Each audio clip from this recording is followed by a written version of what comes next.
Okay, very good. So I'd like to call to order the special meeting this evening, and I will read the disclosure that we're authorized by the Governor's Emergency Executive Order issued on March 12th, 2020. The Fort Bragg Unified School District Board of Trustees will conduct Board of Education meetings via video conference. Members of the public who wish to address the board during the board meeting are asked to please submit prior to the start of the meeting by emailing boardmeeting@fbusd.us. Staff will make all attempts to share and record any submissions received prior to or during the board meeting. However, depending on timing, late submissions may be provided to the board after the conclusion of the meeting. And if you require translation services, 72 hours in advance notice is needed, and you can please contact Renee Holes at the district office by phone or email. And I'd also like to share our vision and mission. Every student receives engaging and challenging learning experiences to reach their greatest potential and thrive in a diverse global society.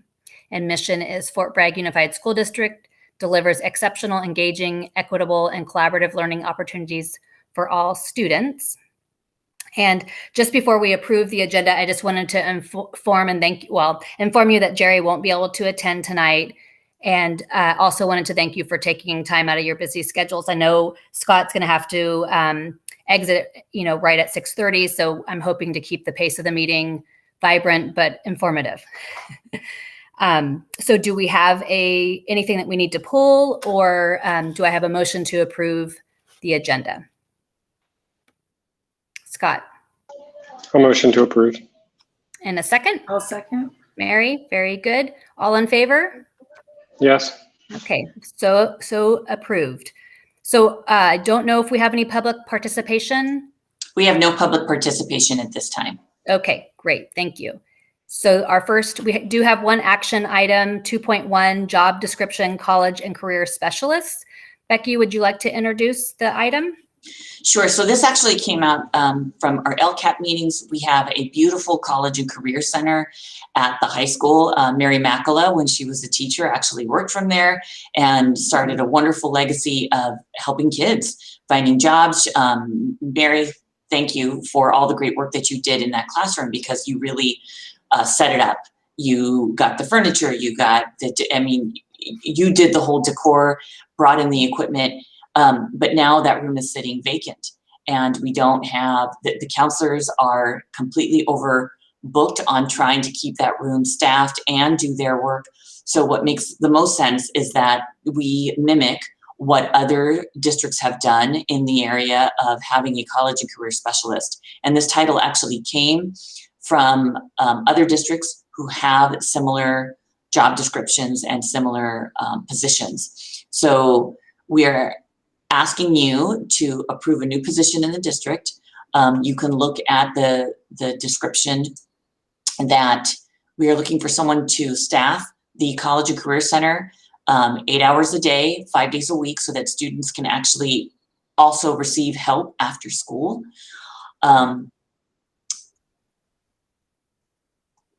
And let me see what else I could tell you about this position. We put the range, it's going to be paid at range J, which is the same as equivalent to a Secretary 3.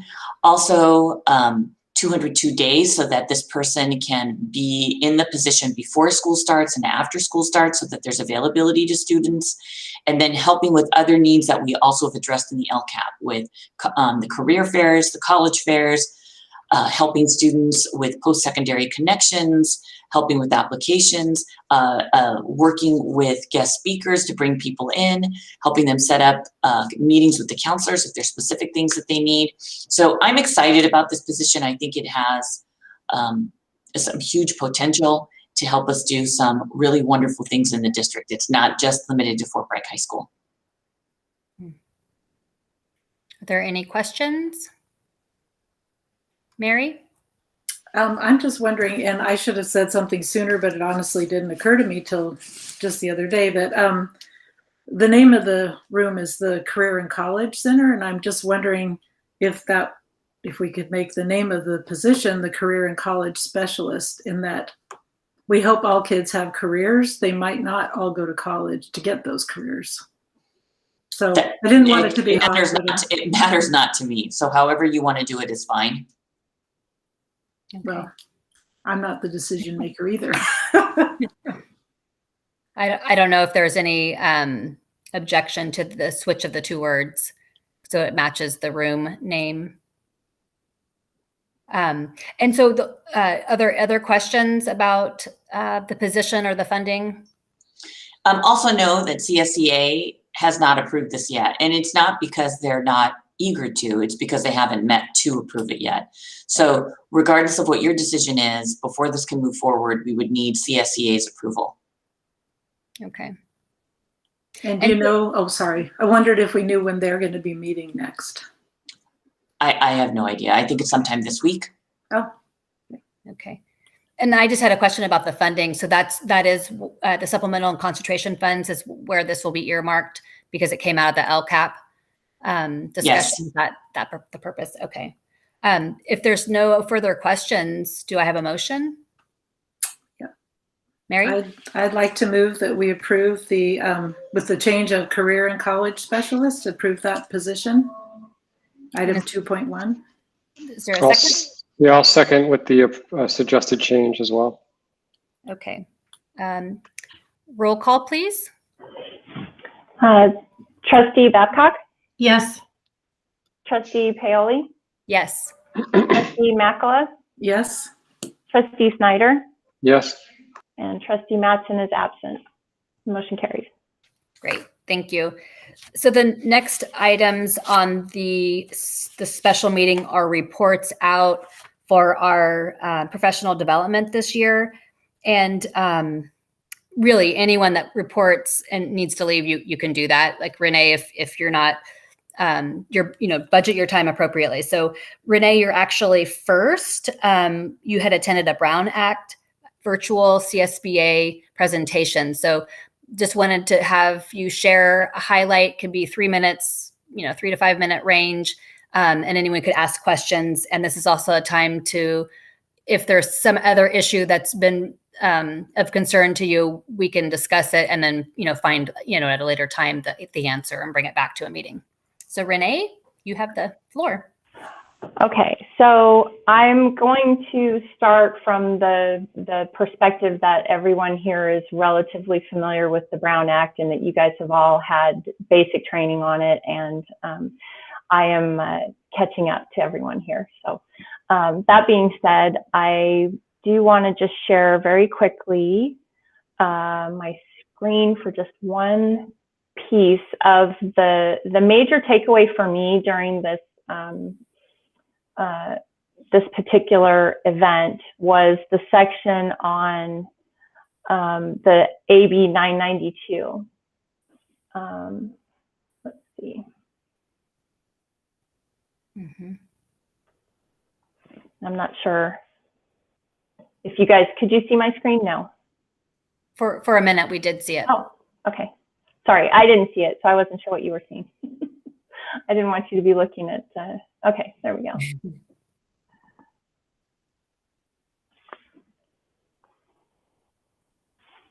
Okay, so the new legislation, the AB 992, really the piece that I found most profound to take away was obviously the social media connections that we all have. Renee, could you make it, Yes. could you blow that up and make it bigger, please? Yes, of course. Thank you. How about that? Okay. Oops. Maybe too big. All right. So one of the major points that they had was, that social media can be used to a certain extent. Obviously, everybody uses it, answering questions, providing information, and basically interacting with the public, and to ask for information from the public as well. So things like surveys are fine, pieces like that are okay. But obviously there's a caveat to that, which is, not having too many board members responding to the same person, not having board members responding to each other or to everybody on the board at the same time.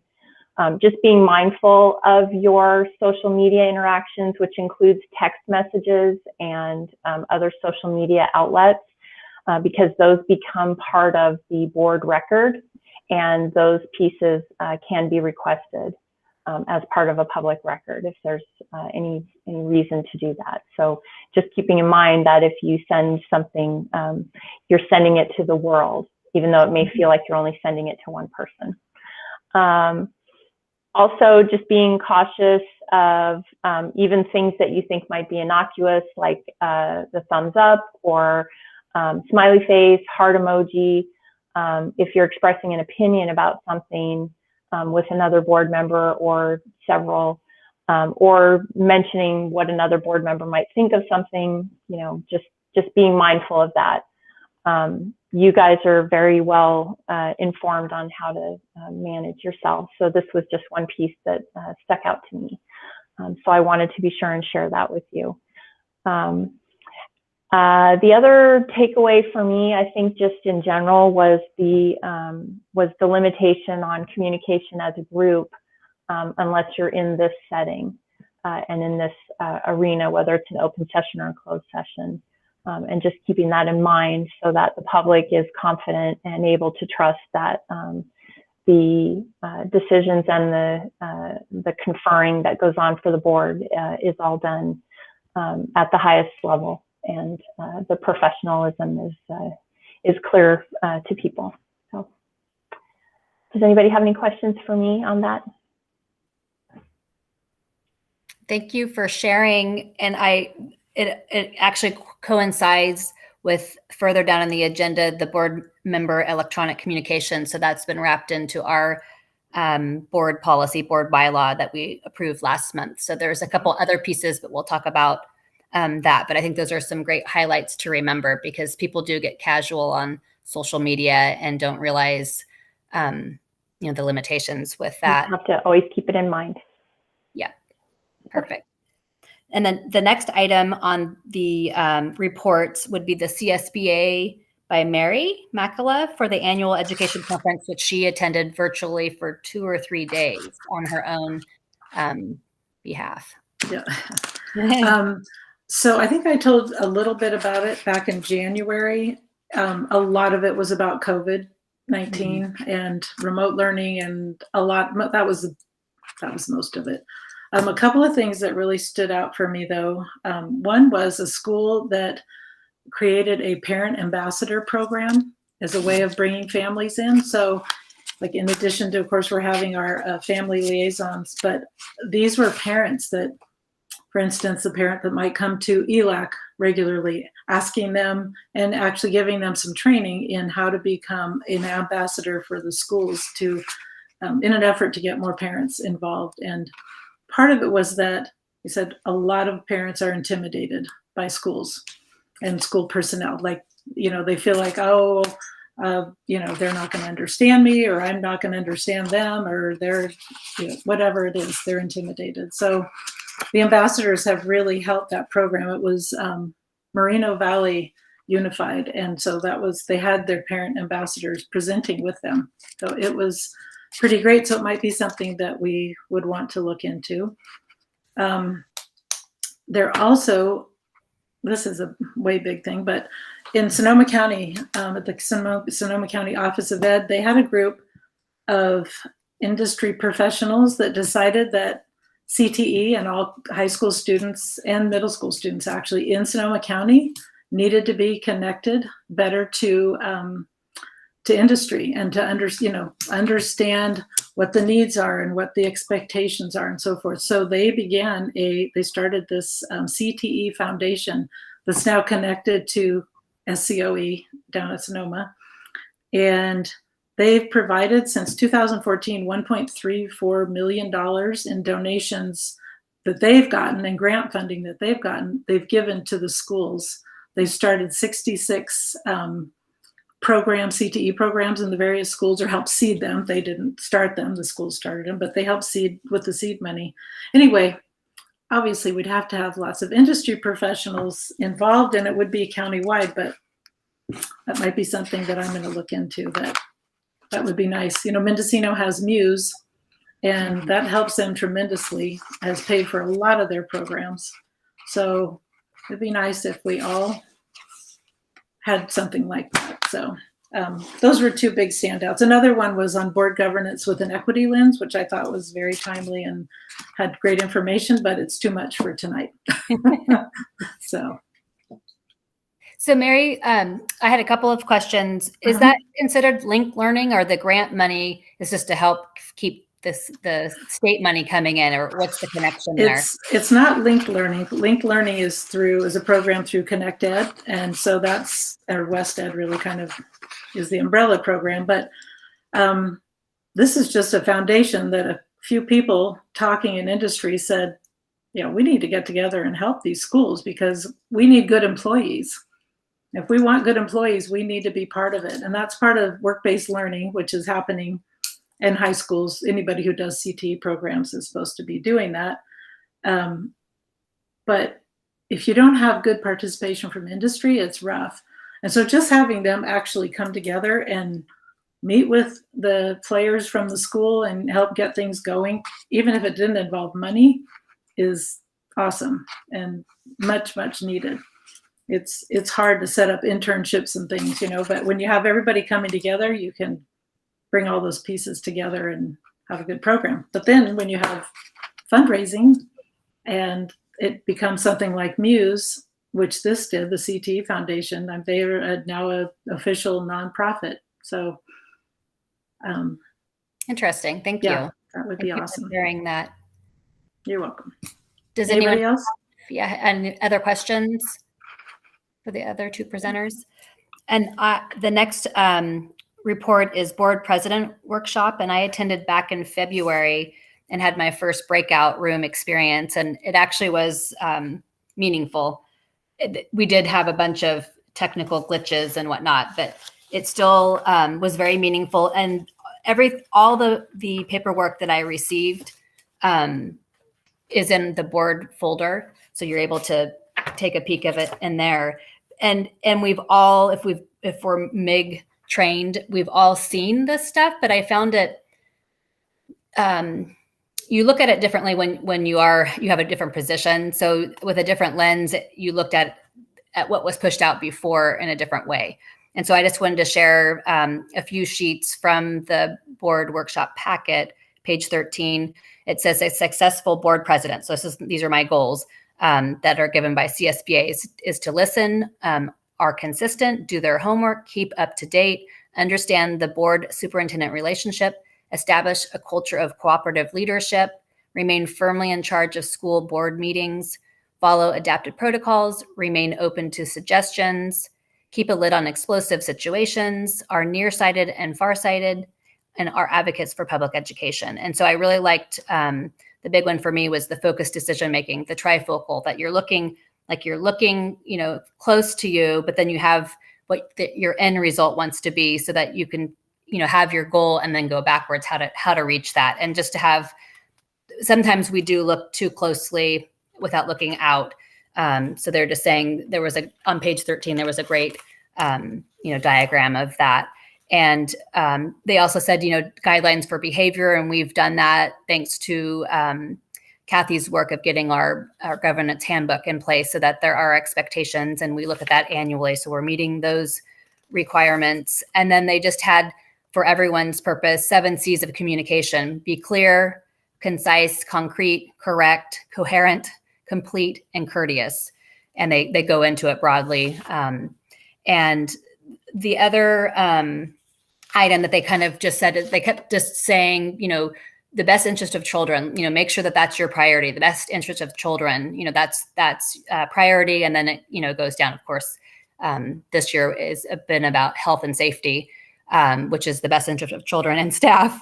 But our focus this year has been a little bit, wonky because of the year. And so anyway, so I just wanted to share that, those pieces, and just end with Stephen Covey has a great thought: start with the end in mind. I mean, it's basic, but that's to keep your focus. And I'm sure there's much more to discuss about the president workshop and the priorities. But those were the big ones. And I probably will reach out to everyone individually this summer, because I say that's good when you have new board members and it feels like we don't know each other anymore on a personal level, like what's going on, because that keeps people connected. It keeps people actually more courteous during the meeting, because they do say, don't take it out on people if it's a hard issue. Take the issue out with the issue. And so that was something else I want to make sure that when we do end up being back in person, that I think everyone's been really quite respectful on a virtual, platform, because sometimes it's easier to be, distracted or not courteous, but that's not been our experience here. And if I don't know if anyone has any questions or has suggestions for me, that was the other point that I wanted to do the workshop, is just that if there's something, the rollout of the meetings or any suggestions, I'm open to that. And it doesn't have to be, it can be an email later. So Kathy. I guess this is the opportunity, but I just want to thank you, Diana, for jumping in, and you've been doing a great job. And I appreciate the kind of the loop back around to the professional development. I've always said that I feel that what we ask the teachers to do, we should do ourselves. So when we're asking our teachers to do the circle of inquiry, or however you want to talk about it, that we should do the same thing. So I appreciate you calling this meeting and organizing the agenda and whatnot. And I just want to thank you for the job that you're doing, and the really being, the amount of research you do is incredible. And I thank you for your leadership. Thank you, Kathy. That I think you're being way too nice, because I have, I do go back and look periodically and think, gosh, I forgot to, maybe I'm too informal. I'm calling everyone by their first name. I nitpick at all the little things, but thank you for the support. I appreciate that. I just think it's important to pause and make sure that people have an opportunity to ask questions. So then the next part of this professional development report was just an opportunity. It's not mandatory. So if there was another board member, and even if you've already spoke, you could speak again on a particular webinar or an article. And it's also open to our superintendent, Rebecca Walker. I don't have anything to share at this time other than what we've been working on. Yeah, thank you. Scott?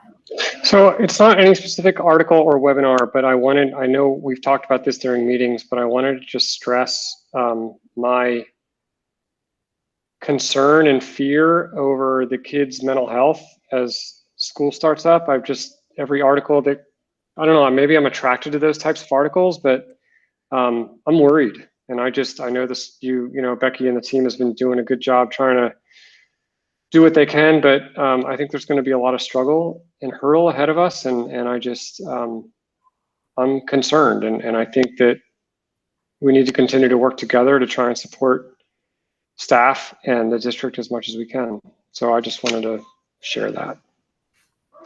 Thank you, Scott. I agree with you in the sense, now that we're heading in, just a few weeks, we're going to go into summer, and we know it happens during the summer slide, and just some of the resources, some of the, they won't be checking in every day, some kids, but hopefully summer school will be something that will be a support for them. And just to don't be shy about if you're a family or a student, to ask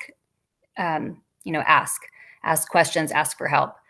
And I also want to pause, because we do have Brandy Moulton has joined in on our meeting, and I didn't know if she had any public participation looks like we're moving out of the board reports. And or Becky, is there anything in the chat for public? So we have no public participation in the email at this time.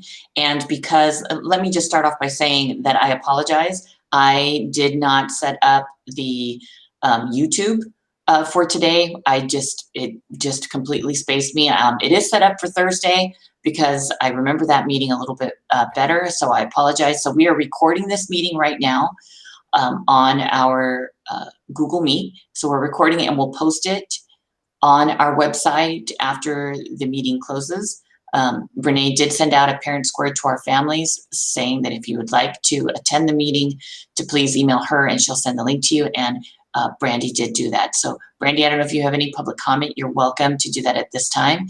And if we continue seeing you mute, then we will know that you have no public comment. And maybe just to provide a little bit, not that we only have one attending, but if someone is listening, that we could just have them email like we would normally during a virtual, and then we'll just keep asking after each item if there's an email, which would be in lieu of public comment. And then maybe if you really, because we've never really done one simultaneous where we're getting live. So just so you know, Diana, we are not posting this meeting live, but what we will do is that if we do get public comment, then we can use that public comment on the 27th, which is only a few days away. And we could read that public comment on the 27th to address whatever we're doing here. So we can add that to the agenda, public comment for May 24th, because it is a special meeting. It has to be agendized a little bit differently. So we can do that so that if people view this after the fact. So again, I apologize. This is not being viewed live unless you requested the link from Renee. Okay, thank you for clarifying. So the next items on the agenda are board policy. And the first one is board bylaw 9324, minutes and recordings. And I put this on the agenda because I was the vice president prior. And it was something that I read thinking, what are my duties as VP? I don't even know what I'm supposed to be doing. And that was the only thing I saw was that I'm supposed to be signing minutes. And that's not something that we've ever done.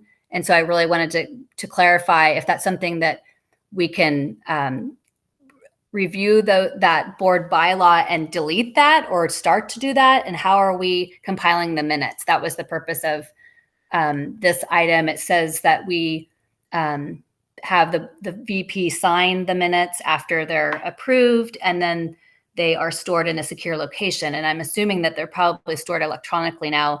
And so a signature would be a little bit different. So I just wanted to open it up for discussion on what is our practice? What should we be doing? Should we amend these, or should we, be abiding by these?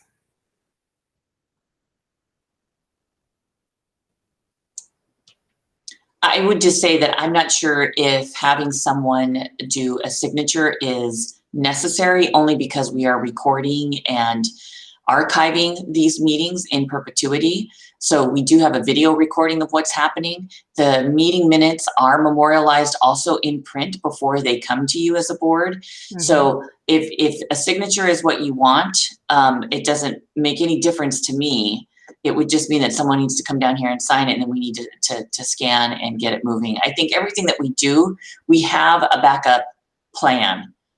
We have checks and balances embedded so that the minutes are authentic and not a recreation of someone's imagination. So I think we do have the steps in place. I don't know if a signature is necessary. It's up to you if you want to amend this bylaw. So anyone else want to comment on that? Kathy? Well, I've always been one that if it's in there, we should do it, or so I think we should take it out. If we, everything is now memorialized essentially twice, once with the video and then once with the minutes. So I would say if we can just strike that out and take one less thing for people to keep track of. Right. Mary. So you can't take action on that here, but we can put it for action on a future board meeting. I just want to make that clear. I was just going to say basically that very thing, that, yeah, I agree. And I think we just put it on and take it out at the next meeting. Right. Very good. I agree. It's something that I've had to read twice now and thought, we're not doing this. And then I just want to clarify that we do keep, it says that we may erase after 30 days, but we keep all the meetings. There's no storage capacity at the district level. That was my only other question about this board bylaw. Yes, digital copies are kept back as far as the beginning of the digital copy record here at the district. As far as I can tell, they're all complete. Okay, very good. So I think the only item that isn't accurate is just that one line. So this could be put on, doesn't have to be a June meeting. We could start it next year, in August, but just a future board meeting where we have other board policy to review, that we just take that line out.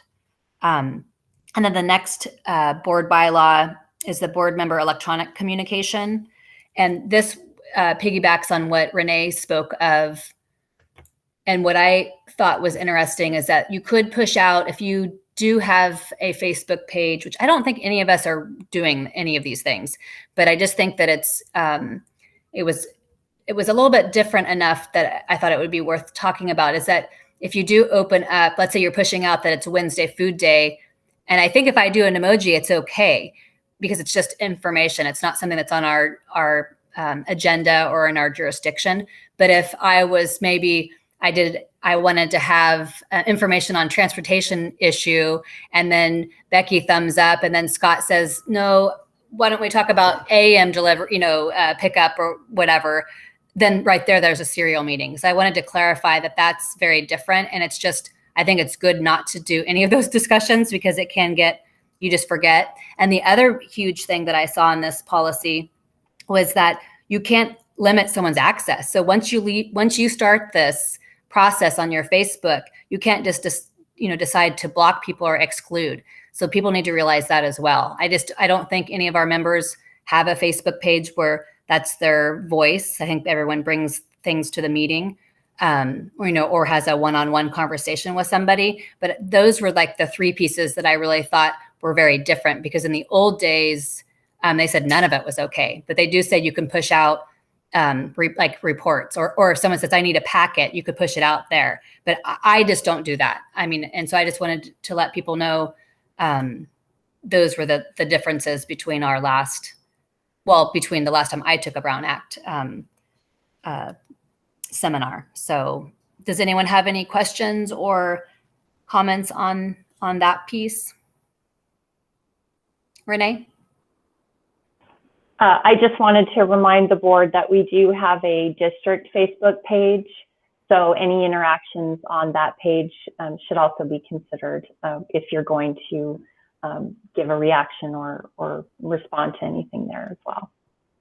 Good point. And so are you the person that's putting all the fun stuff on there? I am. You're part of your position, because you're staying doing as neutral as is appropriate for a district, making sure people have information, and getting the word out for our parents in our community. Great. Thank you for bringing that up, because that is very true. Because if we all thumbs up on that, on maybe something, not that you put anything on there that's not a push out, but we just have to be careful about that.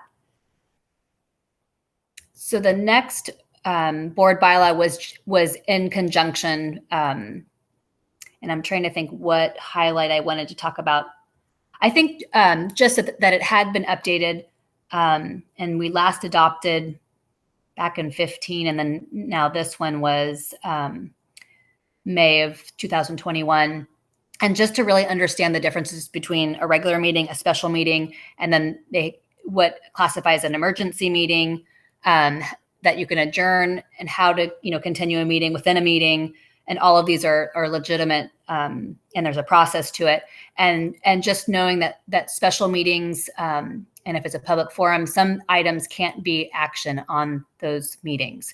So I thought that was just good to, now that we're kind of wrapping down from our school year, that we can be looking at this and reviewing it. And if we had any questions, because just because I'm the presiding president, I'm just running the meeting, but any one of you could speak up and say, hey, when we get our board packet, I don't think that's, we can't have the salary schedule on this special meeting. We can't approve money at a special meeting. That's one of the items. Or, even as simple, it tells you, what's a public meeting and teleconferencing, but it doesn't really tell you about this, but you could say, I need to take a break. It's okay for any member to say, can I move to take a 5-minute break? It doesn't have to be me to tell folks when they need a break. So that's why I wanted to attach this as well. So does anyone have any comments of that board policy? Seeing none, the next item is community relations advocacy. And so I wanted to make sure that people had an opportunity to ask questions about the Legislative Action Week that we had virtually in March. But what I will do, just to introduce the piece, is I've never been to one in person. And you have a dozen people that have you each have about 3 minutes to speak. So you have to be very concise. And so I can't imagine driving to Sacramento to spend 6 minutes, because you usually have two groups. So you have 6 minutes to kind of give your insight from your district, but you're given the topics as well. So I appreciated the virtual, and I hope they continue that. But the other point I wanted to make was that it's important, even though you get 6 minutes, CSBA in conjunction with our PACER rep is giving us information in advance. But I think it's important because on this particular week, or we had 2 days, they gave some assembly bills that were not even the folks that we were talking to, our legislative leaders didn't even know, they didn't even know the topic. They weren't prepared because they were still 4 months out. So I don't know if that was just unique in this particular legislative action, but I felt like that gave us an opportunity. There was value in going to it, even if we only had 6 minutes to speak, because there could be issues. Like for this one, there was a CTE funding assembly bill that was really important to keep the funding so that it's more mandate than you have to apply and check these boxes, then you get your money. It's automatically going to secure your funding. So that's really important to know in advance, because it takes us 2 or 3 months to get, if we wanted to do a letter as a board, have it approved, have a discussion and all of that.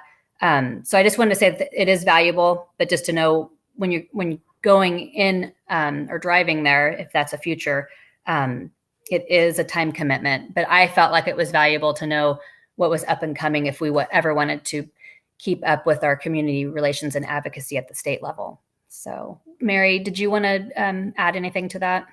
I was just going to say that the people at the table with us were all from our county. So we're not exactly alike, obviously, but we do have a lot of commonalities. So it was a little strange to go in and read and see that, oh, we are assigned a topic, and that's our PACER asks specific people to volunteer to represent this. I think there were 5 different topics. And so some people didn't speak at all. And so you only spoke about that thing, and they wanted you to read what was on the paper. So it wasn't coming from us. So it wasn't what I expected. But like Diana said, people put in a little personal anecdotal information for our districts, but just having the legislators hear what's happening and what we're concerned about as a group, as a whole, for all of education was, I think, really important. So it was worth it. Driving there, I'm not sure. We'll see. Yeah, because I know you and Scott were planning to go March of 2020, and it was canceled. So if you're in the neck of the woods, probably even be more fun in Sacramento. But I was a little taken back by your actual live interaction. Yeah, well, I would definitely give it a try in person, hoping that maybe there's somewhere where you get a little more time to speak with them, but make another meeting. Scott? Yeah. So I've attended these not for education, but for tourism and other things. And it's very valuable, at least the legislative days I've attended. We're given, talking points, but we're not told what to say. Generally, we have a chance to meet with different legislatures. Some of them are in our district, some aren't. And the value that I found is that, the people in Sacramento never get an opportunity to talk to people like us or to get our perspective. And it's not so much about what you're saying, it's about building that relationship so that the next time you have something to say, they have your card or you have their card, you have someone in their office's card, and you can say, hey, I met you, blah, blah, blah. Here's a letter or here's something or whatever. So I think in person is very valuable. I don't know how CSBA organizes their week, but generally that's what I found. Very nice. That's a great point. Becky, did you have a point? So I attended Legislative Action Day for ACSA, for the Association for California School Administrators, and it was over spring break. So it was quick. Like all of you said, we were told what topics that we had. There were 6 of us in a room, in a breakout room. It was a Zoom link, and we met with the assistant to the assembly member. So we did not get to meet with the actual assembly member. And the assistant really just took notes. And Allura Vieira was with me in part of our group. So Allura Vieira and I both attended that particular meeting, and then it was over in 20 minutes and off we went. We were done. So what I appreciated about the virtual meeting was that it was quick. It saved us 8 hours, 4 hours driving there, 4 hours driving back. But what was difficult was that we got the assistant and not the actual legislature. So that was a little disappointing. However, I think for us, it's important for us to continue to email our assembly member and our senator, because they do respond back. And every time I have written Senator McGuire or Assembly Member Wood, their assistants have all gotten back to me, and I've had lovely phone conversations with both of them about the needs of Fort Bragg. So if there are things that we feel passionate about when it comes to the coast and our school district, those are the things I think we need to take the time to send an email or a letter to our representatives at the legislature, so that they know that we are out here and that we exist and that we have concerns. And again, every time I have done that, I have had a response within 24 hours by email, and an invitation to reach out and speak to them more in-depthly. So just know that I'm doing that on the back end as well. Great, thank you. I mean, and that is a really good point. Just building the relationships is valuable as well. And I just didn't think about the legislative action giving you the topics so that you knew, like, that was important to know what's going before, you know, their floor, to know what they're deciding for the budget, you know. So that's why it's important to kind of pay attention to the topics and know if it's something that we need to do as a board, because it's more powerful to have all 5 board members, you know, agree on an issue to advocate, or if it's just, you know, us as individuals, because we can do that as well, in the sense of, well, that's a little bit tricky too. We could discuss that further, signing it on your own behalf, not on behalf of the board, but that you have the right to do that. So if there are no other comments on that item under community relations advocacy, we'll move on to the article for Advocate News. And this is kind of vague because we've only done it once, and we were trying, from our last January board workshop, we wanted to push out more showcasing for the community about, you know, a different site or some good goodwill, good work in the district. So Mary, do you want to talk on your idea for the next article, which would probably be the last, and then what the process is so that we can try to, you know, how we're going to do it, if we're going to have it for information and discussion and have it like at the board level, or is it going to be just between, you know, Mary and Becky, you know, to push it out? I just don't know the best way. So we need to have input from Becky and Mary. If you can just give your idea of what you would like to do for an article for the Advocate. Okay. Well, since January, of course, we're into the 5th month after that, and I only had written the one, and we had talked about did we want to shift it through to each board member doing one? Or I said I didn't mind writing them if people, you know, gave me the information, or I could go find the information. So at agenda setting, the last time, we talked about an article, and I had talked about, I don't know, do you want me to talk about the topics, Diana, that Sure. we discussed? Okay.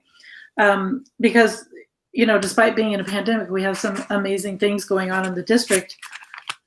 Certainly, I'm not aware of all of them, and we all have our own sites that we that we are connected to more fully than maybe others. And so the thoughts that I had, I thought it was amazing that our middle school teachers took on self-contained classrooms. I thought that was not only did they take on remote learning, they had to learn the other subjects well enough to teach them to the students and collaborate with one another to provide support from their discipline to all the teachers, you know, all the English teachers helping everyone with English, and the math teachers with math, etc.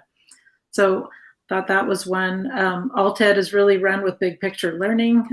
They've been doing their exhibitions, and according to Connie, if in the next couple of weeks the things happen, I think we could have more graduates than we've had in a long time, and walking away with some really valuable tools in their tool belts.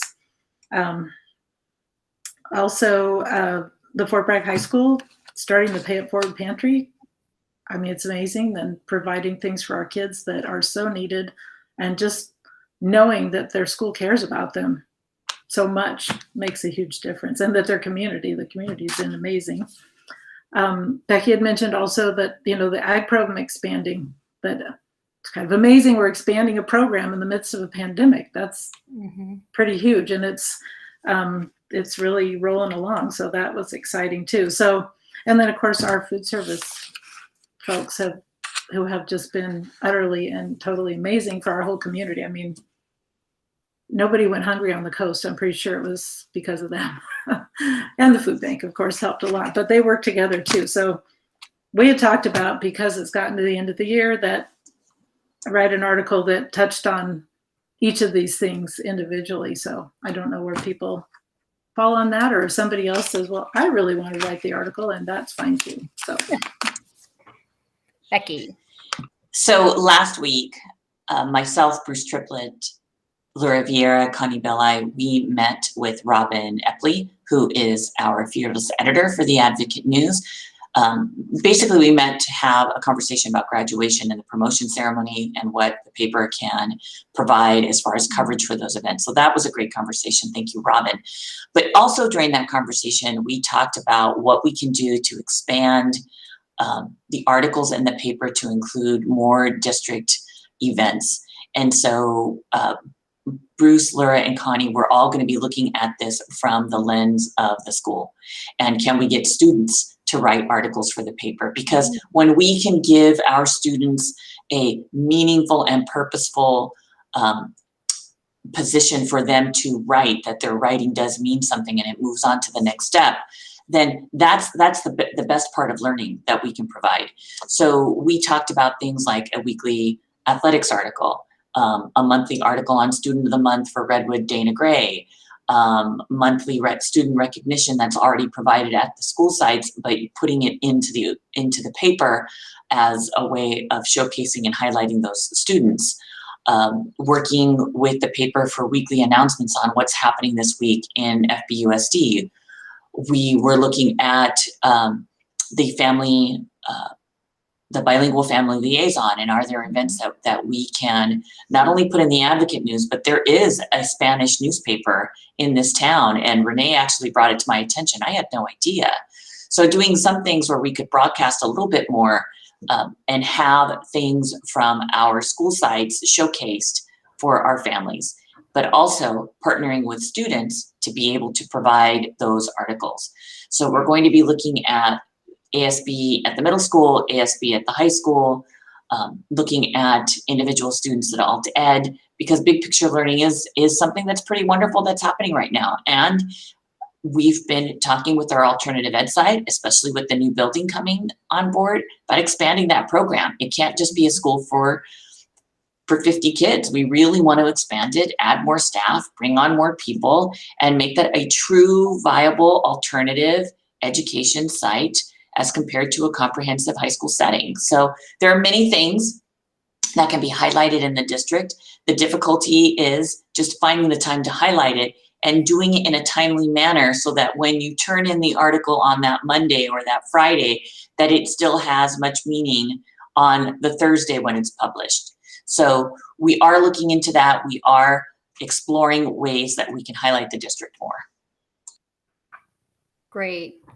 I like the idea of the students contributing, because I know that there's another need I keep hearing about is sports, that people want sports articles, and that might be a nice way for kids to contribute, what they're asking for. So going back, that sounds like it's a site thing at the site level. And I don't know if we wouldn't really be collaborating. That would probably get too much details for us. But I mean, maybe having a goal for the board to do it twice a year or 3 times a year or something. And I'm just wondering the best process for staff. If Mary would like to draft it and I can, one other person can review it, and then do we just send it to Becky for her approval and blessing? Or do you board members want to have it come in as an information and discussion on one meeting and then have it, be really more formal? Because it's getting 2 exposures that way, or is that just getting too much of a delay? Because like you said, you want it to be, it would be nice to talk about elementary school level too, about the simultaneous teaching. And if it came out after, summer was over, I don't know if it would be. I think Diana, I think if you attach it to a board meeting, you're going to have way too much of a delay, because a board meeting only happens the second Thursday of every month. We could try and do it with the special. What makes sense to me is that someone decides if they're going to write something about a certain topic, and then it gets CC'd to you and myself. And that way we aren't violating any Brown Act rules. It's contained to 2 board members. I can give it the once over to make sure that the information in it is accurate, and then we can send it off to the paper. Right. That sounds good. Kathy. I think that's great as far as getting the article in, but I have to say I would like to know before it hits the newspaper if it has our name on it. So just in case we get stopped in the grocery store or somewhere else, I don't always read the paper on Thursday because life happens. So, I may get stopped and they'll be like, oh yeah, the board put in this article. I'm like, oh. So, if I at least know what the topic was, I may be able to not look so silly standing in the store. So if, you and Diana be the approvers, but I would like the board to see it before it hits the newspaper. Well, and I think one way that we can do that is that we can discuss what the topics are of the articles that are going to be written, so that you know what it is. And then when we send it off to the paper, we can CC all of you, because that's not a Brown Act violation either if it's information going one way, Right. And it's not pending any kind of discussion. Right. And not to get too far in the details, but I think last time Mary, just after we get the blessing, then she can just email it to Robin, and then you don't have to do that? Or are you wanting to actually push the button to Robin? Becky, just the procedure, so we're consistent. So it doesn't have to be me that Okay. have to be me that sends it to Robin. I'm happy with the board doing it. Okay. Great. But I agree with Kathy. I would like to know before it goes out. I think that there was an article that was published in the paper, and I had no idea it was going. And I love that our district is getting highlighted. So I don't want to Good. stop that. I think all of us get so busy moving that we just go, and I get it. And there's nothing controversial.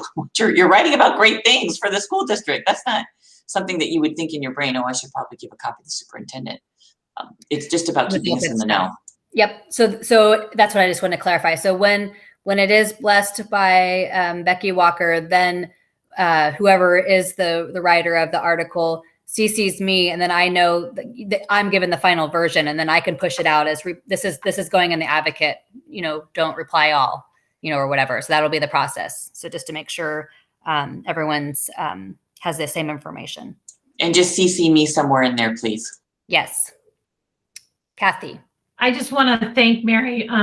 She knows I'm not a writer from when we worked together at the high school, but I'd be happy if you need me to dig up, information or anything to help with whatever site I have for next year. But I just want to thank you for taking that on, because that's, it's a pretty big commitment, and I appreciate that. So thank you. So thank you for that. But also, I shouldn't be the one thinking of all that didn't sound right. I shouldn't be the one saying, this is what we're writing about this time. All of you are having closer association with the sites you're attached to than I am probably. So maybe if we could come up with a process for getting that information to Diana, like, oh, here's something great happening at Redwood, Dana Gray Middle School, Alted High School, so that we make sure everybody is covered. Because I am not in the know on everything for sure. Well, maybe we should today, because this is, a workshop, we're supposed to be doing work. Maybe we should decide what months that they're going to go in, and then we would know when to, about that, 3 weeks before. Oh, hey, this is going on. Let me shoot Mary an email. So do we want to decide maybe if they're quarterly, or if that's too much, or we go to 3 times? Should we pick some months and try that? I almost suggest twice. And then if we're just like, wow, we need more stuff to do, let's add another month, because I just can't see us. I mean, this year we talked about it in January, and here it is, we've done 1. And it's just, maybe it's because we've had a wonky year, but we can always add to it. So just maybe think of 2 months we could have a goal for, and then we can always add a third if we feel like we need, I don't know if we're going to be able to include everything we want. Mary? Well, I was just going to say, I'm almost done with the current one, but I wanted to get, if there's more I should add, or if anybody had anything to say about it. But obviously I'm going to send it to Becky and you, but maybe if we set 2 dates, and then if something, amazing comes up, we can let you know, and I'll do a third or fourth or whatever, Sometimes you don't want to maybe wait, say we picked October and March, and then something wonderful happened in January, like, well, we're waiting for March. So Right. If we pick 2 dates and then say with the option to add, I think that'd be good. Okay. So you're almost done with 1. You would be CCing me and Becky. And then we should just pick the next one, like a potential month, but anyone could. I mean, I guess maybe Mary, sounds like you're the chair of the subcommittee, that they would just email you, like, I really want, the public really needs to know about this great program at X, that certain site. Let's showcase that. And if they had something passionate that they wanted to share, and it could even be input from the public, something they want to know about, to showcase, or something that's been amazing for their family. Because we're already here approaching June, in a perfect world, what do you think in the fall? Something about 6 weeks after school starts in October, or end of October, after the break, maybe? That's what I was thinking, October.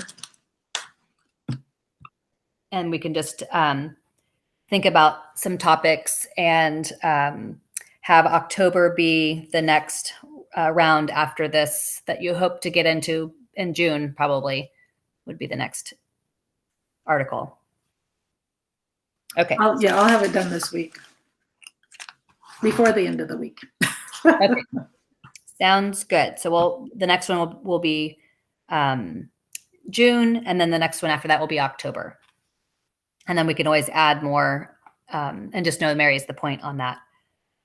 So the next item on the agenda, we're at 6 o'clock, so we still have a half an hour, and I think we're doing fine, is review stakeholder opportunities and engagement. So I just wanted to take the opportunity to pause to reflect on our virtual year and how our opportunities have remained the same or been different, and what we want to keep using going forward. And if there are any new ideas, as we always will have LCAP, we'll always have something that will need input, along with the COVID dollars needs a level of public input. So does anyone have anything they'd like to share? Mary? Just to reiterate that maybe looking into the parent ambassadors would be something that would help, like especially with ELAC and DLAC, side councils and so forth. So that's it. Okay. Kathy? I think this falls under this topic, but do we want to talk about how we might move forward with the board chats, and whether, they were really well attended at the beginning of the year? I know it was hotter topics at the time. I don't know if they've fallen off because people are just kind of accepting where we're at and we're trying to get through the end of the year, or if the virtual format, but so I don't know how we find that out from parents, if that really was a great way to, click on your phone and Google Meet while you're dropping somebody off, or, I know I've had conversations with Diana about how nice it is you're not dealing with the crazy traffic that happens in the morning for the drop off to make it to the meeting. So I don't know if we want to talk for a few minutes about how we might move forward in the fall with the board chat. I have to tell you that I have been pleasantly surprised with the virtual meeting environment, because what we have discovered is that we've had more parents engage with us because they don't have to leave the house. They can still be with their kiddos at home and still participate in a meeting. I think that's been hugely valuable. We have had more parent engagement in this LCAP series than we ever had since I've been here. Part of that is because we have the opportunity for parents to jump into a meeting from their home. So I would like to see us continue some type of virtual meeting schedule for our families and still have the opportunity for live meeting participation as well. There is much more that you gain from a live meeting. You're able to have a much deeper exchange because you can pick up and read people's body language a little bit better. Like right now, I know that there are 7 people on this grid view, and I'm not sure who's looking at me and who's not looking at me. I see you nodding, but you lose something a little bit in the virtual setting. However, I truly believe that because we've had so much more participation because of the virtual environment, I think it's something we need to continue. It has been hugely valuable for us to be able to engage more families because of this. And also that has happened in all of our meetings, from our parents clubs to our DLACs and ELACs, our LCAP engagement, our board chats. So I would like to see us continue with some level of a virtual meeting for our families. And I agree, because I sometimes will say a parent will have questions. This is kind of something that keeps popping up in my head, and I haven't done any research, but the engagement on our agenda, and I think it's actually in our board policy, but it's called public participation. And I don't like the title because it makes it sound like it's dual. At a meeting, public participation, that's probably why back in the old days, they get upset you didn't answer their question. They have a question at that board meeting, they've got, a hot issue, and you've just said public participation, but then you don't talk to them because, you don't want to violate the Brown Act, and it's just not the protocol. So I don't know if we can change that title, but I also feel like when you do see a parent that's upset at the supermarket, you invite them to that board chat. So it's more in a less controlled environment. They aren't being recorded. They can talk candidly. And like you said, they're in their own environment, so they're comfortable, because a lot of parents aren't comfortable at the school site. And it would be neat to have teacher conferences that way as well, because if they had a bad experience as a kid at school, they may not be as engaged. And it doesn't mean that they don't want their kids to do well. It's just that they're intimidated.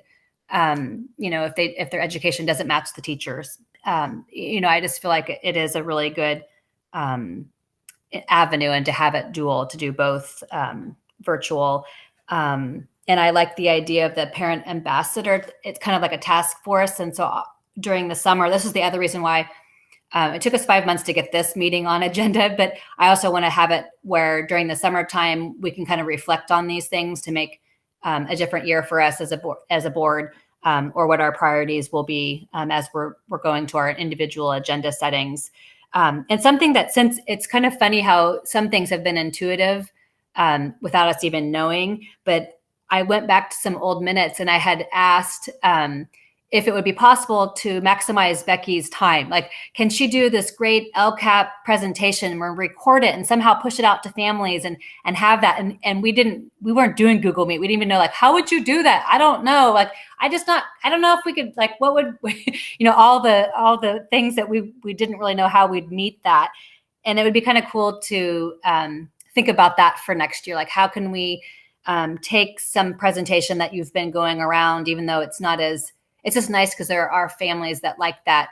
I'll get to it when I can. Have it push out on Parent Square, because there are videos that you can push out, and then have a survey link to it or something. I just think that it's just another way to say we're trying to access families in a different way where they're comfortable to give the input. So that was some of my thoughts, moving forward, just thinking about all the different ways and being intuitive with families. Oh, Diana, I just Yes. wanted to say, I love that idea, because it also, a lot of people are afraid to speak out in public.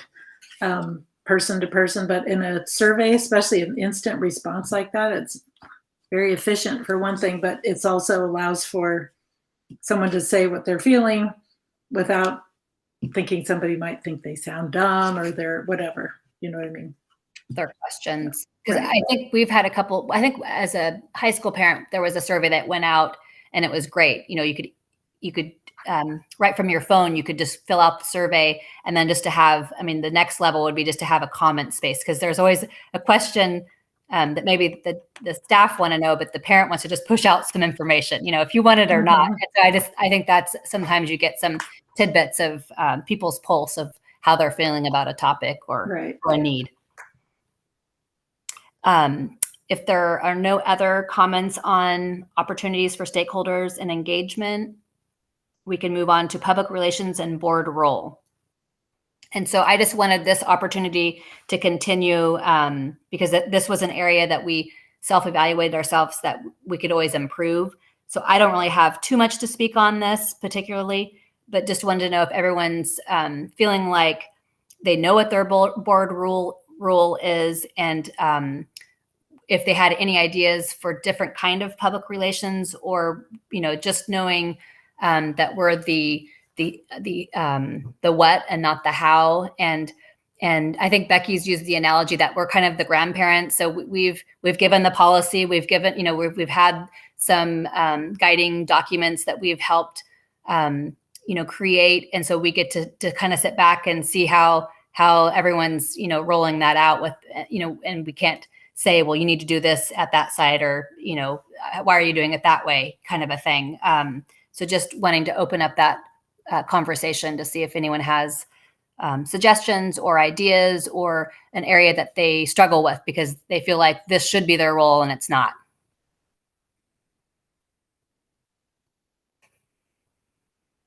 Crickets.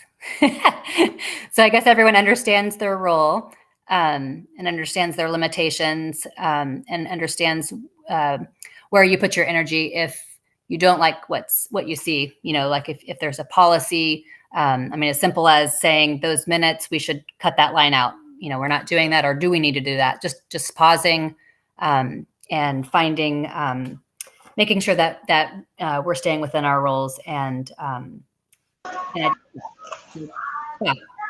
So one comment I had is every meeting we have board reports.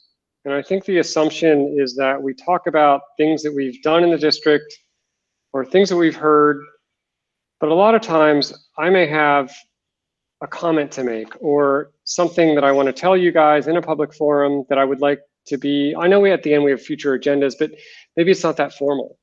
And a lot of times personally, I don't feel comfortable saying it in that report because I feel like I'm just supposed to talk about things that I've done or things that I've heard or things like that. And I didn't know, I don't really know if I'm asking permission, but I just wanted to kind of bring it up with the notion that if I had just a general concern or a question about anything, like is that forum okay? And that's, I assume it is, but I don't know. Just wanted to ask. This has come up before, and we've tried to. I don't even know if I did this. If I just asked myself, look at a few meetings, like maybe this summer we can look at other district meetings and see where they put their board report and how they handle it. But I have seen a few that do it at the very end. And so maybe that's something that we may want to try. Maybe at the June agenda settings, we can kind of talk about it because I think there's two different folks that are on the agenda setting. To maybe in August, we can try just taking that out, putting it at the end. And then obviously everything's recorded in public. It's not like we're talking, you know, we're talking amongst ourselves, but people kind of want to get to the real meat of the agenda or the actions. And then that gives us some more relaxed time to really have that conversation, because that is a piece that I find frustrating, is that we do follow the agenda so closely that there is no time to really discuss something that's on our mind or that we want to prioritize for another meeting, and it's open, because I think a lot of times, you know, we're involved in the agenda setting, that there needs to be more conversation at the board level here at the meeting, and not hey, Kathy, she's going to be my one person. I'm only going to talk about transportation. And I'm having this great discussion with Kathy, but all of you might actually have some input that would clarify some of our struggle or what we're talking about. And I think that's something I've felt that we could improve on, is to have more discussions at the board level and not so much, like whoever our favorite person, one of our board members, we like to kind of talk about, like, well, what does this mean to you? So I like that suggestion that maybe having it at the end. So I don't know if anyone else has any input on that, or if you'd be willing to try that for August. Mary? No, I think that's a great idea, especially because it comes right before suggestions for the future. Except I would leave Zaid. Our student report has to Absolutely. be up at the top. Yeah, that makes sense. And Kathy? Comment on that. I'm worried just because I've read this article from CSBA about the student rep, and when we were looking at this policy, it says that they can have the provisionary vote. I want to honor their time, and I know sometimes we get really, really late, but I also don't want to kind of dismiss him, that he's just kind of this token thing on the agenda. So maybe, Diana, that's one of the meetings you can have. I don't know if he's going to do it again next year, but your summer touch-in with people. Sure. And, have that conversation kind of off the air and say, how much does this student want to be involved? Mm-hmm. Because when Taylor was there and Judah, they were pretty involved. Mm-hmm. And I think COVID has something to do with it. A late ad had something to do with it. So anyway, since you brought him up, I get a little nervous when everybody says, okay, you can go. Because then I feel like it's not really honoring the position. It has nothing to do with Zaid himself. It's just, right. What do we want for that person? And then it's not just a checkbox. So anyway, something to kind of just plant my 2 cents moving forward with that. A good point to review, because I'm pretty sure I emailed him before his first meeting and actually gave him the policy that shows that he does vote before all of us on, an item, and it doesn't count, in the final vote. And then to just be sure that when I say, feel free to leave, but also feel free to engage in the action items, but meeting during the summer might be helpful if he is the next in line. So I'll work with Renee to find out if that's who the student I would be contacting, and let him know if the time permits that he's welcome to input on the action items, because that is public input from students. And I do remember having some really interesting perspectives from Judah. So good point to pause on that with the student. Did anyone have any objections to trying to only move the board reports to the end? Does anyone have any objections to try that in August? Okay, good. And then moving on to the last item of the community relations advocacy, and this stems from the president workshop as well, is the governance calendar. Back in 2017, we had it on our agenda, but it kind of fizzled into nothing. But it's something that was back even before Anna, whoever was the assistant back in 17. And I don't know the history of this document, if it was truly a board member that wanted it, or if it was the assistant or a joint effort. But given COVID and all the deadlines changing, and then this form is so out of date, I mean, I would be interested in looking at it with another board member over the summer, and then obviously having it go through the hands of, our CBO, Becky and Renee, and any other department, maybe transportation, to see, because there's some things on here I don't even know what they are, and it does maybe just make it more concise. But I do think as a new board member coming on, it's helpful to know what's going to be up and coming, and they can kind of do some research before it's arriving. And also, if you do have a new staff member, they can kind of know what's coming up for themselves. And the other part that I learned from the president workshop was it was really about keeping your agenda and making sure you're getting public input in an appropriate time. So if you have someone coming every month saying, hey, I've got a transportation issue, and then you put it on because you're like, oh, we've got all these parents, we need this. We can, but then again, then in October, we have the same group that's, riv back up. It's keeping a guiding, we had that topic. We'll have a report from our staff in October. We're not going to be doing it in January. We're going to look at it in October. And it kind of keeps the public informed that we're not excluding someone from the agenda or, pushing them off, but that we do have this document that guides us to keep the topics, that you're not having piecemeal topics throughout the year, but you have a mission, kind of a guiding document. So that's why I brought it before us again, because there was the tidbits from the president workshop. So I don't know if anyone else is interested. I mean, I'll take a look at it, and if you think it's appropriate for our time. Mary. I'm happy to help with that, although I feel like Kathy has more knowledge because she's been here longer and she's been president, but I'm happy. I know you got a busy summer because you have FFA or 4-H to deal with. So I'm happy to help, but I'm also, I don't have to do it either if someone else would rather. Okay, Kathy. So I can kind of tell you, I think, in my experience, where this document came from. So when my group started with MIG, I think that's where it came from. And we came back and kind of worked with Carmen to get it done. I think our district has several versions. There's one that goes this way with the chart.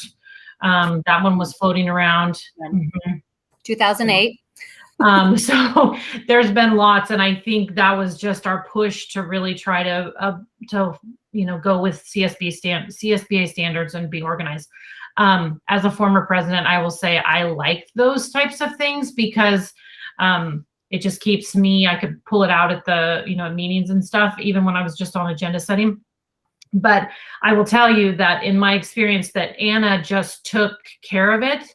And then I honestly never checked it after that. So it kind of got, it wasn't getting used, I think, by staff. And then it just kind of dwindled out. So there was some other tickler system because we kept asking, I think, Dinah, you've even asked before where that is. And I think that was not what worked for the staff. So it might be something that we revisit for us. And if it's something that helps Renee, then Renee can help us get it going too, just depending on her tickler system too.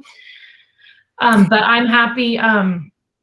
My summer actually freed up a little bit because our trip for the second summer got canceled.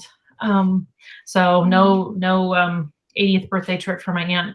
But so I think it's either way. Mary, you have more recent CSBA training, and that really is where I think I would, plus our own district. But so we can just decide. You're taking on a lot, Mary. And I know Dinah and I still need to do the president's folder, which is coming up too. But either way, we can see how things fall out with. Well, and then whenever I get to it, I can reach out whoever's available because we don't know how life will unfold for us during the summer. And I also just wanted to let you know that it is under our official FBUSD folder. I've started for myself in Google Drive, and the sample district governance calendar from CSBA, the most recent version's in there. And I think I might have found the 2008, and it might be loaded in there as well. But on this agenda, it's just the 5-page document that, that has the items, the board action items and calendar. So I'll be sure to figure out a process. And Renee, are you thinking this is a good source of your time? I mean, would you like to help look at those? Because you might even know, like, this is totally not something I've ever seen before. Or are you feeling like would the summertime be an appropriate time to talk to you about that? Yes. Yeah. Once school's out. Yeah. Okay. Very good. Yeah. We don't want to create something that's of no worth to staff, and we definitely want your input. But I do think given our deadlines have changed a little bit this last year, it'd be nice to have this document that's kind of timely and that kind of gets us back on track of our focus. Because we've had new deadlines and we've done a lot of waiting and watching and asking. So the next items, I'll generally just speak on the board Google Drive organization and access. I think the new folders, which I think were created, we had onboarding folder, a president's folder, an annual review folder, which is the superintendent and the board retreat, professional development, some of our pamphlets and memos and Brown Act pamphlets. And then we have a calendar folder that would have our agenda setting calendar, the board meetings, school calendar, the governance calendar maybe, and then a MECA calendar. So I don't know if anyone has any questions about how to access any of that or how it's going with the board folders now that we've gone through. I think January was our first month with Renee, and the board packets seem to be coming along really well. So does anyone have any input before I talk about two specific ones? I just want to thank Renee. I really like the hyperlinks. That is really a nice touch that helps me get through the agenda. So thank you for adding that little spice. And Scott? So I ditto on the links because they're really, really helpful. It's nice to have the meeting link, the agenda, and the board packet all in one. So thank you for that, because all my emails and my calendars don't sync up right and whatever. I will tell you that I struggle with the Google Drives a little bit because I will put a favorite link, like I'll make a favorite at the beginning of the school year of what I think the board folder is, and then I'll go and you guys, someone will be talking about a file or a folder somewhere, and I'll go to that link and I don't know where it is. I can't find it. So I don't know how many different folders there are or anything like that. Maybe it's just a matter of me sitting down with Renee for 5 minutes and with my laptop, and we can make all the links, all the appropriate, favorite tabs or whatever. I would absolutely be happy to do that with you, Scott, and we can spend more than 5 minutes, and that goes for anybody else on the board. I'm happy to do a share anytime, as many times as you need to get comfortable with it. I'm happy to do that. Thank you. And So Scott, maybe we'll set up some Zoom time or something. And Scott, I would suggest instead of looking at links that you create a star, you have a folder that you can star, and you can add a star to anything, and then you can just always go to that one folder, and the things that you look at the most will be in there. So that might be a little bit easier. But I would suggest, he just left us. He did need to leave at 6:30, but it might have been a total accident. He clicked the wrong star. So before he was exiting, I wanted to make sure, there you are. I wanted to make sure that you are able to find the official folder that has all the kind of professional development. Scott, have you been able to find that folder in your Google Drive? Whoop, you're muted. Sorry, I had to go back. I think so. I have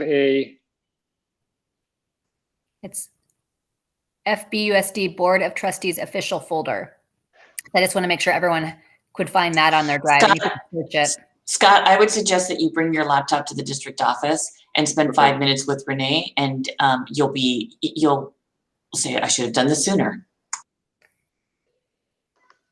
Perfect. So, yes, Kathy? I have it. Kathy? This is one thing I did get confused about, is that we're not using inside the official folder, we're not using the board meeting packet folder anymore. So can we get rid of that? So, because I get confused as to where, I don't know who owns this, but because I kept going into here because I thought that's where we were going, but now I just go to Renee's links, which is or the old way. Which I use multiple devices, which I think is what Scott may be doing too. Like I have it works well on my tablet, but when I'm trying to do it for the meeting on my computer, anyway, so sometimes I get lost too. Yeah, so that's the only thing. I think originally we were just trying to figure out how to find it all in one. So I don't know if this Fort Bragg Board of Trustees can be another folder within our board packets. You know how you have calendars there. I don't know if that's possible to move all that over. I have no idea about Google Drive, if that's crazy or if it's just a matter of a click. But it'd be nice to have them. So when we open up our packets and we see all the meetings and the dates, that this would also be in there. And then to have there's an old archive. Maybe we could put archive board meetings, have that be, because I always like every other month I'll click on the old one and see, 2017, all the folders. So, because I think they're almost identified as the same. And you have a 50-50 chance of opening the right folder. But like you said, you could also star it. But anyway, I just wanted to give the opportunity to find out what was working and what wasn't working. But it sounds like everyone's able to find it for the most part. And I just wanted to not necessarily just talk about the new board member onboarding or the president's folder, but I just wanted to let you know that I did add the virtual blurb that I read, and also eventually we'll go back to the in-person blurb to go back to that. And I had also put some closed session language that when we report out, some of the language that we've used in the past to kind of keep that going. And any memo that I've gotten from Becky from legal about like the March deadlines and the process, or how to do continue a meeting to a future date, like the next day there's some motion language. I've put that all into the president folder to kind of get it going. And then Kathy and I will probably meet over the summer and see what else we need to put in there. But I just, whoever would, if I, stub my toe and I can't, I can't do a meeting, I don't want to leave Mary like with no tools. So I just want to make sure that there's something in there that if I have to last minute unplanned, that she's got something to work with, with that. So I just want to let you know, there are new items in there. And then new board member onboarding. I think anyone can add something to it. If you found a piece, an article or a form that you want to upload, I think anyone can add something to it. But actually, that'd be more a question to Renee. So maybe check with Renee if you don't have access to, uploading something in that folder. And so it is 6:28, and we have a couple more items. And so, Scott, I hope you can hang for a couple more minutes, but I understand if you have to exit out. So I'm just going to step out and see how things are, and I'll be right back. Okay, that's good. So the next item, Kathy, if you have other. I just realized that the self-evaluation didn't make it on this. So is that going on next meeting's agenda? So I had forwarded your email. I'm not quite sure if is there room on that special, because I thought it was going on one of the specials. But is it going to have to be June? Do we know? I guess that's something we should talk about after, because it's really not on the agenda.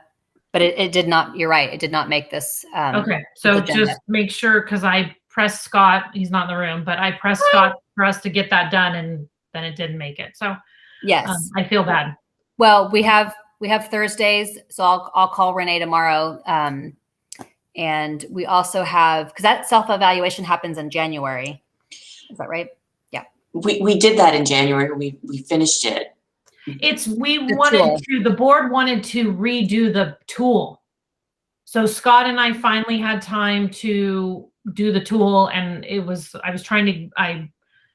I apologize when you weren't in the room, Scott, that I pressed you to get that done, and then it didn't get on the agenda. So I feel bad that I rushed you. And then, so anyway, just remember that, please, since I was being. No, well, thank you. I'm glad it's done and it's ready to present. And I don't know why it couldn't be on Thursdays, but I will definitely make a note to figure out if that's able to go on the agenda for Thursday. So the next item for 3.5, Sunshine Committee.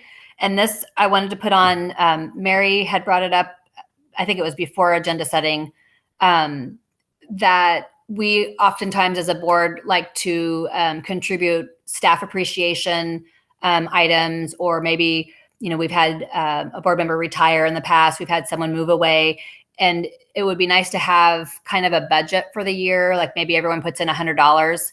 And then we work, because it actually adds up, believe it or not, all these folks that we want to appreciate, whatever it is, because I kind of started making a list of the items that we have contributed, and that's not far off of what we've, graduation, we've done a banner, we've done, all kinds of things. I just don't know where we hold that money, if you can do a Venmo account or what, but we wanted to get a budget somehow. Maybe in August, we decide what the budget would be. And this is just a discussion to have, this is our own money that we want to use for staff appreciation, and just wanted to know any ideas so that we're not asking people. It was really hard during virtual time, after staff appreciation, I still haven't paid Kathy for the items that were delivered to the site. It would be nice to be able to do something kind of a virtual way to have that. And then someone would be responsible for accounting for that. But just wanted to put it on the agenda so that we can be more streamlined. Mary? Yeah, I had brought it up because at the high school, we've done it I'm not there anymore, but we did it for years. They still do it, that everybody donated, all the staff members donated a specific amount of money. It was kept in the office, and the person or persons, usually there were a couple of people, were in charge of getting, whatever it was, somebody had someone die in the family, we got a card and flowers, or somebody had a baby and we did, whatever it was. And so you'd given your money at the beginning of the year, and then it wasn't something that somebody was constantly, hey, do you guys want to donate to this? Hey, we should all do this. So I just thought, well, if everybody felt comfortable with that, and if I don't know if we could keep the money at the DO in the safe, or if we, whatever we did, and we could rotate through each year who was going to be doing that. Okay. So, just a thought. Scott? So I think it's a great idea. I'd much rather put in so much money at the beginning of the year, and then however it's used, it's used. And I'd love it if it could be kept in a drawer in Renee's office, and just kind of no drawer in Renee's office. Well, whatever, but somewhere, so that we could someone takes it out. We have a little form, took out $80 for this and kept the tally, and just keep it simple. I don't, keep it simple, but no drawer then. Okay. Somewhere. So Kathy, do you have, since you've got an accounting background and school policy, ASB, all that, how do we do this so that it's not, these are not public funds. These are our own money out of our own pockets, but we just like to do it in an efficient way. Any suggestions? I would say, take a manila envelope, do a, put what goes in, what comes out, and then anybody could ever go look at it if they wanted to. I think, if Becky cringed, I saw with 100, which I think that might be even light for some of the years that we've done things. So, if people want to divide that up, I think one year at Sunshine, we did $5 a month or something, so people didn't have, maybe that was something we did with the kids. But anyway, where if you don't want to cough up, a big chunk at one time, you could spread out, to kind of get your money up to. So if you just kept a little, petty cash thing on the front of the envelope, I think it's not public funds. It's not tied. It's our money. So I don't think anybody can complain. But I would have problem with somebody. I don't necessarily think it has to be kept here at the district office either, unless you need Renee or I to help do something. And just to keep it clean, whoever has it, you have a log with the receipts in it, so that there's never any question. And even if you have, change rolling around in it, you just have to decide who's going to hold it and keep it. And if you want that here at the district office, then we do have a safe. Okay. We have a safe at Hare Creek too. I mean, if you want it somewhere and people there could let you guys in. I mean, I wouldn't have a problem with them getting it out for you. Okay. I know who you are. So anyway, I think it's a great idea, and we'll just have to figure out the logistics. Okay. So I'll definitely be thinking of that for next year. We can decide who's going to be, we'll just rotate that folder, manila folder, money holding and the accounting and the receipt and everything.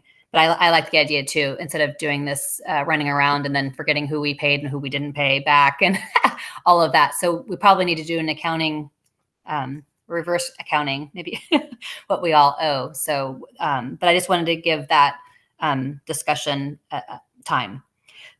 So did you have something else, Scott? Because we're 6:35, and this is more just kind of an announcement, something that I'd like to continue and hope to have the staff blessing of trying to do the meet and greet in August, if all allows, to have that opportunity to introduce new staff. I think what we did was an hour before the board meeting, and I think we might have had to do closed session at the end. So we did the 5 to 6, just a little meet and greet, impromptu, and then each board member at that time we could bring, I don't know if we had true appetizer, maybe cookies and, water and mineral water or something. And then just the other idea is to do something in May or June, the end of next year, like a year from now, honor and appreciate. So maybe that would be an opportunity, because I remember as a parent, when I first attended board meetings, there was a lot more showcasing of volunteers in the district, along with, I don't know that the apples were ever presented, but I remember as being a first-time board member, we actually signed cards and then we saw the apples. So I don't know if that's something that we can do publicly at a board meeting, or that's too hard because the sites like to do something special at their, I just wanted to bring out, that might be the time you would read out the retirees, but just wanting to make it more formal. Well, we've kept the apples at the sites because typically the sites have done some type of a retirement celebration, some kind of an honoring. And so we've kept the apples at the site for that. But we do have the acknowledgement in the board meeting so that we can share that discussion. Once we get out of pandemic, if you wanted to do some type of a little reception or something that the night of a board meeting and honor people, that may not be bad. The hard part is that the evening board meetings are a real bummer because it's hard to entice folks to come back. You've worked all day, but please come back at the heart of dinner time, like at 6 o'clock. And so it just makes it difficult. We know that we want to honor people. The timing of our board meetings are such so that folks can watch them. But at the same time, for a family who's got kiddos, you're 6 o'clock is the gauntlet, right? That's when you do bath, bed, and books, the whole thing. So in any case, I would just say that if we want to honor people, we keep it at the site level. Okay. Mary? Just real quick, I think Becky's right, and that maybe what we do is Becky reads the list of those people, those names, and we send a card from the board, which we certainly could do. That's not, it's nice to get something that tells you that the board, anybody appreciates you, and to have it in writing is something nice to have. So I think that would be meaningful. Okay. So Kathy, did you have, or Scott? So does it sound like we'll keep the meet and greet, but not necessarily need the honor and appreciate at the end of the year? Is that what I'm hearing? Yeah.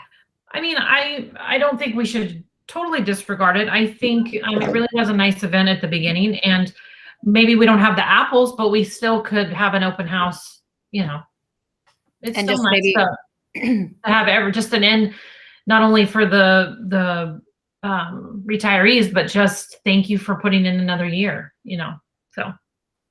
Well, and I think if for anything else, we're able to have a casual social with the staff, and it's an opportunity and it's an acknowledgement. And we just know that, I guess it would be at 5 o'clock and then you'd have close after that. So we're kind of committing more time. That's the only thing, but I would like to try it again, and just see, but we'll definitely keep it more of a, like you said, an open house. Not that there's going to be some sort of a presentation. It's just more of an honor, a time to pause before a invigorating board meeting. So does anyone have anything else to discuss, Scott? So under future planning, I have I have a request about all the upcoming events. I don't know if Renee, you can send calendar invites to all the awards and graduations and things that were expected. I also am assuming that if any graduations or things we go to, it's just us, right? I mean, I know their tickets are very limited this year. So any clarification on whether or not we get tickets or not tickets, and I'm not advocating one way or the other. It's just just kind of I've been asked.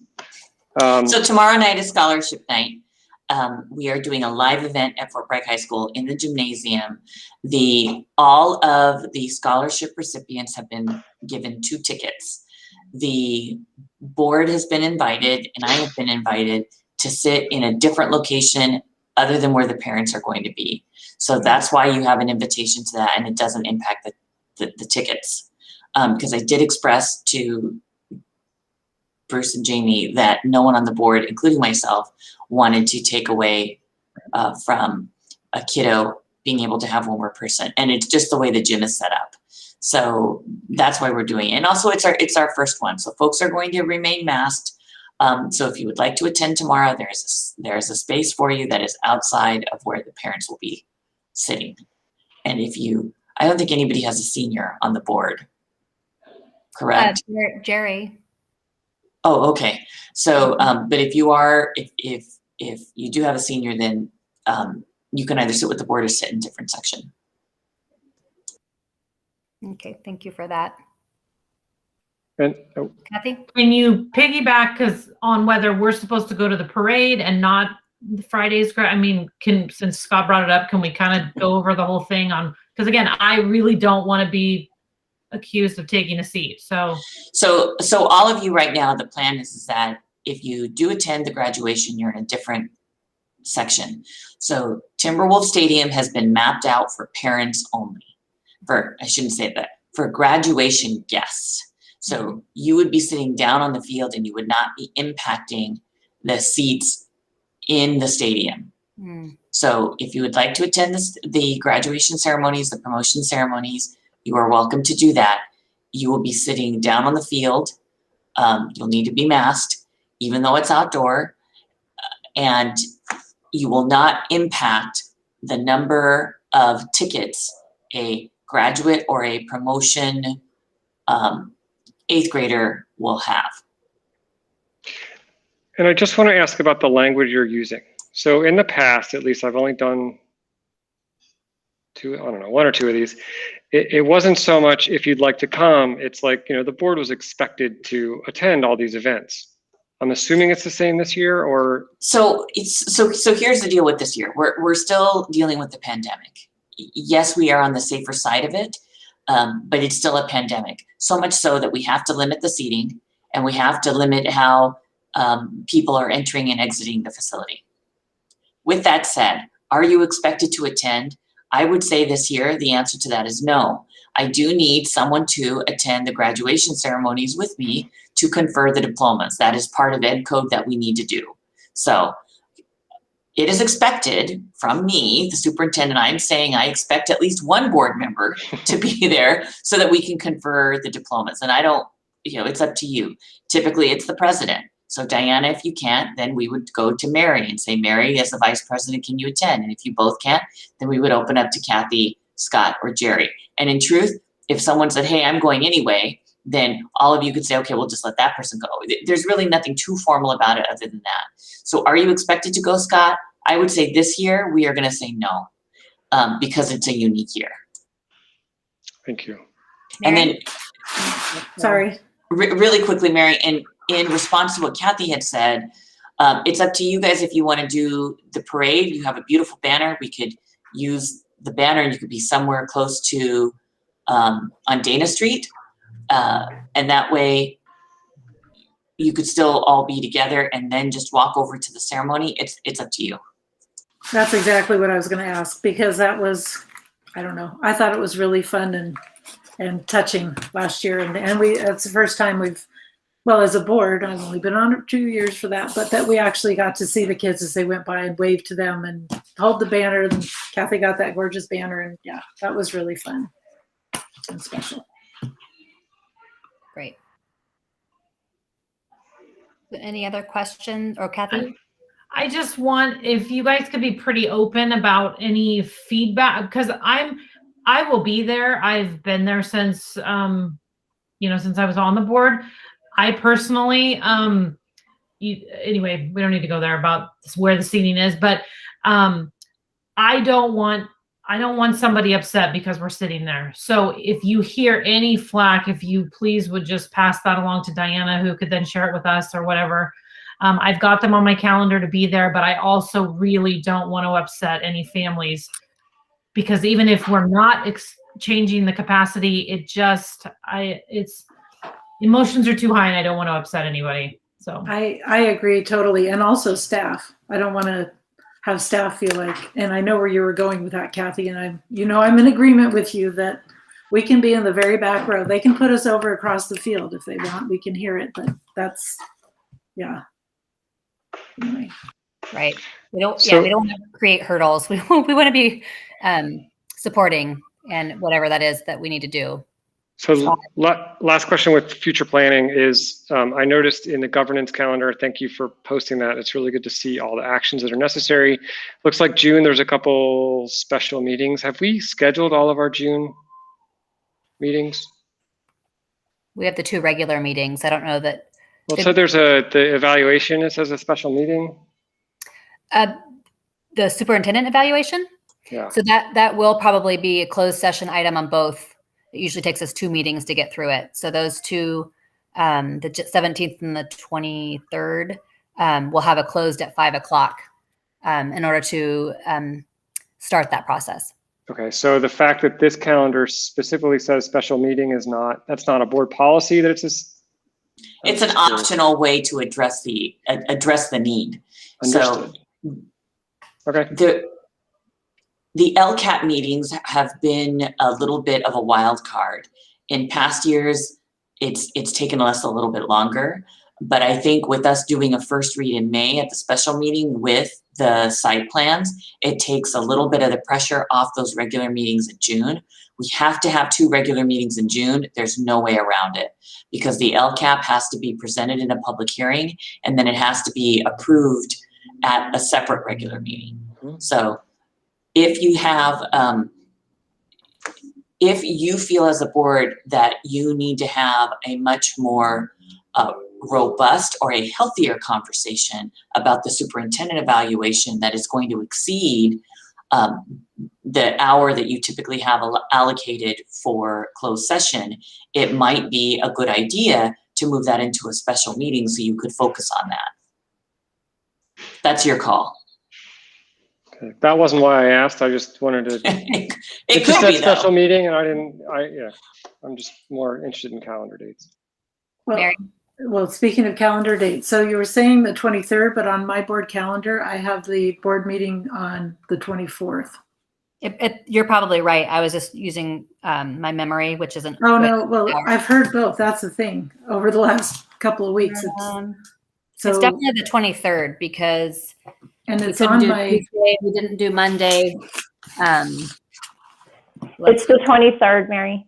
so it's on my calendar as the 24th. Have you sent out It had the, previously been on the 24th, way back in December. And then one of the first things that happened when I came on was we fixed the calendar. The board made some changes to the June. right. No, I understand date. that. I'm looking online at my Google calendar Yeah. So and I still show it on the 24th. I see both. yeah, a online. lot of Anna's invites are still on our calendars, and so I don't know if, and I don't see an invite for, and this is my issue, I guess. I don't see an invite for the 23rd on my Me calendar. either. So I don't have it on my calendar either. anyway, but I'll And see, come into I the only district have the office. 23rd. So Renee and I will go through all the dates and we'll clean them up. And so on your calendars on the 24th, just go ahead and delete that event, please.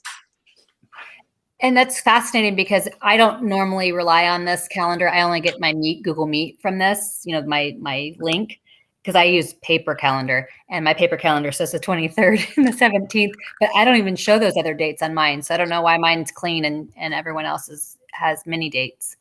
But just letting you know that mine shows accurate information. Okay. And it's not because I did anything, because I don't know how to mess with that. But thank you for clarifying. And I don't see us needing a special, but we can talk about that at agenda setting for that item. I think the way everything is going right now and that we were able to get through all of the parent engagement that we wanted. And then because we have the first read happening this Thursday, you can send me back with any of the edits that need to be done. I should be able to get those done for the June 17th meeting, and then that will be the public hearing, and then the 23rd you'll take action on the LCAP. So I think we're in good shape there. I don't see any reason to have any special meetings in June at this time. And then as far as my evaluation goes, if it exceeds the time limit, you can always continue closed session after the meeting as well. And if after the June 17th meeting, you feel like, you know what, I kind of think we need a special meeting, you only need to post a special meeting 24 hours in advance. So you still have the opportunity to do it should you believe the need is necessary. Okay. Thank you, Renee. I got that. Perfect. So thank you for clarifying. Does anyone else have any other announcements or future planning questions before I ask for a motion to adjourn? We went over a little bit. So seeing none, thank you very much for your time this evening and pausing with me. And do I have a motion to adjourn at 6:51? Thank you, Diana, for doing this, and I move to adjourn. Very good. Anyone object? No objections. I so move. So have a great evening. Thank you for your time. Thank you. Bye. See you Thursday. Yeah, thanks.